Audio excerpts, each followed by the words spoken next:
नमस्कार, सियासत पंचायत में आपका स्वागत है। मैं हूं प्रियंका। आज हम चर्चा करेंगे बिहार की राजनीतिक स्थिति पर। बिहार में सत्ता की सियासत को लेकर सरगर्मी बढ़ी हुई है। कई तरह की चर्चा है। आइए हम वरिष्ठ पत्रकार जयकृष्ण जी से जानते हैं कि बिहार में आखिर कौन सा सियासी खेल चल रहा है। तो सर, आप हमें बताइए कि बिहार में अभी राजनीतिक स्थिति क्या है। देखिए, अभी बिहार में राजनीतिक स्थिति जो है वो अस्पष्ट है और राजनीतिक गलियारों की बात करें तो चारों ओर एक ही आवाज़ सुनाई देती है, खेला होवे। तो मुझे याद आ रहा है कि पश्चिम बंगाल विधानसभा चुनाव में ये एक गाना ही बनाया गया था तृणमूल कांग्रेस की ओर से, खेला होवे। तो आज बिहार में वो खेला होवे जो है अधिक प्रासंगिक हो गया है। जिधर देखिए खेला होवे की बात हो रही है। महागठबंधन जो अभी मुख्य विपक्षी खेमा में पिछले दिनों सत्ता से बाहर हुआ है, उसकी ओर से ये पूरी कोशिश है कि 12 तारीख को बिहार विधानसभा में जब विश्वास मत नीतीश सरकार हासिल करने की कोशिश करेगी तो वो इसमें सफल ना हो। वहीं नीतीश सरकार, बल्कि ये कह लें एनडीए खेमा की पूरी कोशिश है कि वो हर हालत में अपना विश्वास मत सदन में साबित कर दे। अब रही बात कि कई तरह की चीज़ें चल रही हैं। हालांकि नीतीश सरकार के पास बहुमत से 4 विधायक अधिक है, यानी संख्या इनके पक्ष में है। और विपक्ष की बात करें तो 115, उनको 7 घट रहा है। अब इसमें कोशिश हो रही है कि जीतन राम मांझी की जो पार्टी हम है वो अभी एनडीए के साथ है और मांझी जी का सुर थोड़ा अभी बदला हुआ है। वो एक और मंत्री पद की मांग को लेकर के जो बातें कह रहे हैं, तो विपक्षी खेमे में इस बात को लेकर उत्साह है कि मांझी जी को हम लोग अपनी ओर आकर्षित कर लेंगे तो हमें बस 2-3 विधायकों की संख्या की और ज़रूरत पड़ेगी, वो हम जुगाड़ कर लेंगे। जदयू के अंदर कुछ विधायकों को एब्सेंट करा देंगे या और जो भी चीज़ें हो सकती हैं, पहली बात। दूसरी बात है कि अभी विधानसभा के अध्यक्ष जो है अवध बिहारी चौधरी, वो आरजेडी के हैं। उनके खिलाफ विपक्ष ये सत्तारूढ़ एनडीए ने जो है अविश्वास प्रस्ताव की सूचना दी है। तो ये विश्वास मत जो हासिल की जाएगी, कोशिश है एनडीए की, उससे पहले स्पीकर को बदल दिया जाए। जबकि सूत्रों का कहना है कि ऐसा संभव नहीं है और स्पीकर रिजाइन नहीं करेंगे और सदन में ही इस पर वोटिंग हो, ये सारी चीज़ें हैं। तो अब देखने की बात होती है कि पहले क्या होता है, पहली चीज़। दूसरी चीज़ क्या है कि अभी खेला होवे हर सेक्शन में हो रहा है। अभी आप देखिए, खबर आई है कि झारखंड में जो शक्ति परीक्षण होना है तो उससे पहले वहाँ के विधायकों को, जेएमएम और जो भी उनके सहयोगी दल के विधायक हैं, उनको हैदराबाद ले जाया गया, जहाँ तेलंगाना में कांग्रेस की इस बार सरकार बनी है। अब कल वहाँ फ्लोर टेस्ट होना है तो वहाँ हैदराबाद से विधायक रवाना हो गए रांची के लिए। तो बिहार में कांग्रेस के जो विधायक हैं उनको सबको एक दिन पहले दिल्ली बुला लिया गया था और आज वो सारे लोग हैदराबाद ले जाए जा रहे हैं।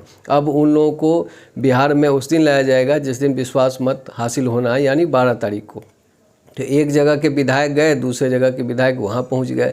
तो ये ऐसा प्रयास इसलिए किया जा रहा है ताकि सत्तारूढ़ एनडीए की ओर से कांग्रेस विधायक दल में किसी तरीके की सेंधमारी ना हो, जिसकी चर्चा चल रही है।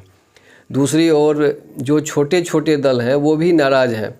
तो आपको याद होगा कि मकर संक्रांति के दिन चिराग पासवान के यहाँ जो दही चूड़ा का भोज हुआ था, उसमें उपेंद्र कुशवाहा जी और मांझी जी के साथ उनकी अलग से वार्ता हुई थी। उसके अगले दिन वो दिल्ली गए तो फिर खिचड़ी पर उनकी वार्ता हुई। अब क्या है कि आज मांझी जी के सवाल पर जो है चिराग पासवान जी का उनके पक्ष में जाता हुआ बयान जो है लोगों को चर्चाओं पर विवश कर दिया है कि भाई ये क्या इन लोगों का कुछ अलग गठबंधन हो रहा है क्या। तो हर सेक्शन में ये खेला होवे की स्थिति है, इसलिए स्थिति बहुत ही दिलचस्प हो गई है। तो आपको क्या लगता है कि नीतीश सरकार बिहार में रहेगी या गिर जाएगी? देखिए, अभी तक की जो स्थिति है, अगर महागठबंधन जिसके सूत्रधार राजद प्रमुख लालू प्रसाद है, बहुत अनुभवी आदमी हैं, उनके पास लंबा राजनीतिक और प्रशासनिक अनुभव है और कई बार हारी हुई बाजी भी वो जीत जाते हैं। तो इस बार भी वो पर्दे के पीछे पूरी कोशिश किए हुए हैं कि किसी तरीके से इस बार जो है इस सरकार को गिराया जाए और महागठबंधन की सरकार बन जाए। चर्चा है कि उन्होंने इंडिया गठबंधन और ख़ास करके कांग्रेस के बड़े नेताओं से भी कहा कि आप लोग सपोर्ट कीजिए, हम इस सरकार को गिरा देंगे। तो वो बहुत ही मजबूत खिलाड़ी माने जाते हैं। दूसरी ओर नीतीश कुमार के पास भी पर्याप्त राजनीतिक और प्रशासनिक अनुभव है और नीतीश कुमार के पीछे पूरी भाजपा लॉबी जो है अपनी ताकत के साथ लगी हुई है, क्योंकि वो भी आसानी से जो है हार मानने वाली नहीं है। तो मुझे लगता है कि अभी जो एक कोशिश चल रही है कि जदयू के कुछ विधायकों को वोटिंग के दिन एब्सेंट कर दें या कोई और तरीका अपनाए जिससे ये नीतीश सरकार सदन में विश्वास मत हासिल नहीं कर पाए, तो उसको कैसे रोका जाए, इसके लिए एनडीए खेमे में भी व्यूह रचना चल रही है। बड़े बड़े दिग्गज इस पर जो है विमर्श कर रहे हैं। तो मुझे नहीं लगता है कि ये सरकार गिर जाएगी। वैसे राजनीति है, राजनीति किस वक्त किस कौन सा पलटी मारे कोई कुछ कह नहीं सकता है। और अगर ये सरकार गिरी तो ऐसी संभावना आप मान के चल सकते हैं कि तो फिर महागठबंधन की भी सरकार नहीं बनेगी और हॉर्स ट्रेडिंग वगैरह का आरोप लगा करके संभव है कि यहाँ पर राष्ट्रपति शासन लागू कर दिया जाए।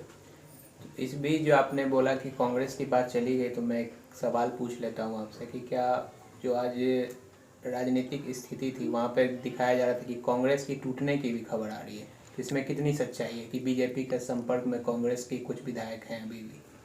देखिए, एक चीज़ जान लीजिए कि सच्चाई हम इसको नकार नहीं सकते। इसलिए नहीं नकार सकते हैं कि कांग्रेस विधायक दल जो है वहीं पर एक स्कोप एनडीए को दिख रहा है तोड़ जोड़ करने की। और कांग्रेस के एक पूर्व प्रदेश अध्यक्ष जो है अभी नीतीश कुमार जी के बहुत करीबी हैं, लगातार मंत्री भी रहे, अभी तो मंत्री नहीं बन पाए हैं। तो वो उनका कांग्रेस के कई नेताओं से और कई विधायकों से सीधा संवाद है। पिछली बार भी जब वो कांग्रेस छोड़ करके जदयू में आए थे तो उनके साथ कई विधायक आ गए थे। तो कहने का मतलब है कि इस मिशन में जदयू के कई नेताओं के लगाए जाने की चर्चा है।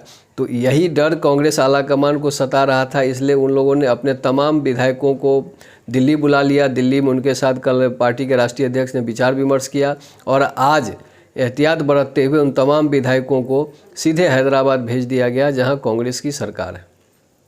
तो यदि यह सरकार गिरती है तो आगे क्या हो सकता है? जैसा मैंने आपको पूर्व में भी कहा कि अगर ये सरकार गिरती है तो जाहिर सी बात है कि महागठबंधन की ओर से राजभवन में अपने समर्थक विधायकों की सूची सौंपी जाएगी और ये दावा किया जाएगा कि उनके साथ बहुमत है, इसलिए उनको सरकार बनाने के लिए आमंत्रित किया जाए। संभव है कि विधायकों की परेड भी करा दी जाए, लेकिन वहाँ पर एक तकनीकी मामला ये फंसेगा कि इस सरकार को बहुमत तभी होगा जब ये जदयू के कुछ विधायकों को अपने पाले में कर लें। वही एक आधार बनेगा गवर्नर के लिए कि नहीं, ये हॉर्स ट्रेडिंग हो रहा है। और वैसी स्थिति में संभव है कि वो गृह मंत्रालय को अपनी सिफारिश भेज दें कि यहाँ कोई भी दल सरकार बनाने की स्थिति में नहीं, इसलिए राष्ट्रपति शासन लागू करा दिया जाए। तो गेंद चला जाएगा केंद्र के पाले में। इसलिए हम ये कह सकते हैं कि अभी बिहार में कुछ भी स्थिति स्पष्ट नहीं है, कुछ भी हो सकता है, ऊंट किसी भी करवट बैठ सकता है। तो आगे अगर आपके हिसाब से आरजेडी की सरकार बनती है तो उनके मुखिया भी नीतीश कुमार को ही बनाया जाएगा? मुझे इसकी संभावना कम लग रही है। इसलिए लग रही है कि बल्कि इस संदर्भ में मैं ये कहूँगा कि अब तक जब भी पाला बदल करके नीतीश कुमार मुख्यमंत्री बने हैं तो बहुत आसानी से बने हैं और बहुत आसानी से उन्होंने उस सरकार को चलाया है। लेकिन पहली बार ऐसा है कि नीतीश कुमार गहरी चुनौती के बीच फंस चुके हैं।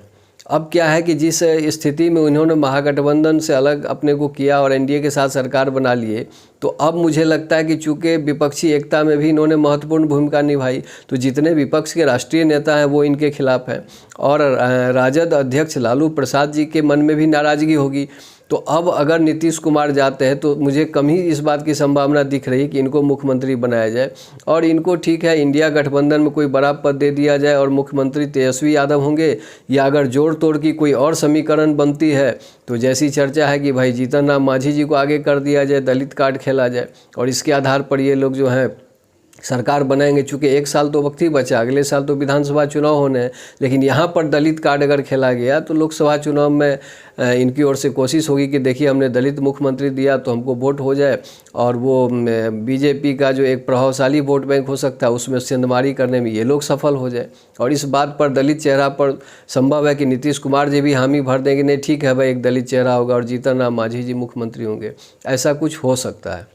तो जीतन राम मांझी मुख्यमंत्री हो सकते हैं। चलिए, तो फिलहाल चर्चा में इतना ही। राजनीति तो गर्म है बिहार की, हमारी नज़र इस पर बनी हुई है। आगे फिर से विमर्श करेंगे आपके साथ। आपका बहुत बहुत धन्यवाद। धन्यवाद, नमस्कार।